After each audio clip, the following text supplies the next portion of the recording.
আওয়ামী লীগ, পরিচয় যেই হোক, এই পরিচয়গুলো আমাদের কাছে মুখ্য নয়। তার বিরুদ্ধে যদি ভিডিও, তার বিরুদ্ধে যদি ছবির সরাসরি ডকুমেন্টের পরিচয়গুলো থাকে, তার একমাত্র পরিচয় আমাদের কাছে সে একজন খুনি, সে একজন হত্যাকারী। 2024-এ এই খুনি শেখ হাসিনা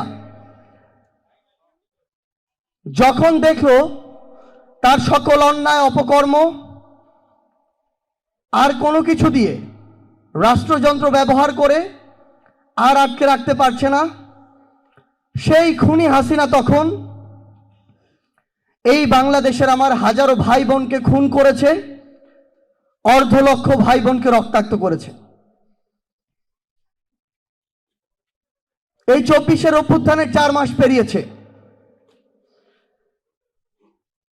আজও খুনি হাসিনার অন্যতম দোসর নাটোরের খুনি এমপি শিমুল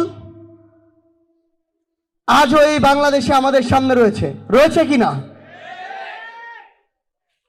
আজও পাবনার সাইড চেয়ারম্যান এই বাংলাদেশে তার অস্তিত্ব রয়েছে।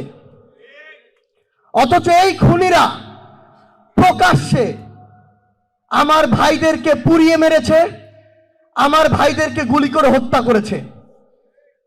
তাহলে বাংলাদেশের ওই বিচার ব্যবস্থায়, বাংলাদেশের ওই পুলিশের গুরুত্বপূর্ণ ঊর্ধ্বতন জায়গাগুলোতে যারা রয়েছেন, যারা স্বরাষ্ট্র মন্ত্রণালয়ের উপদেষ্টা হিসেবে দায়িত্ব পালন করছেন, যারা বাংলাদেশ পুলিশের আইজিপি হিসেবে দায়িত্ব পালন করছেন, যারা বাংলাদেশের বিচার ব্যবস্থার উপদেষ্টা হিসেবে দায়িত্ব পালন করছেন, যেই শহীদদের, যেই আহত যোদ্ধাদের রক্তের উপরে দাঁড়িয়ে আজকে আপনারা উপদেষ্টা, আজকে আপনারা আইজিপি, আজকে আপনারা পুলিশ সুপার, আজকে আপনারা ডিআইজি, আজকে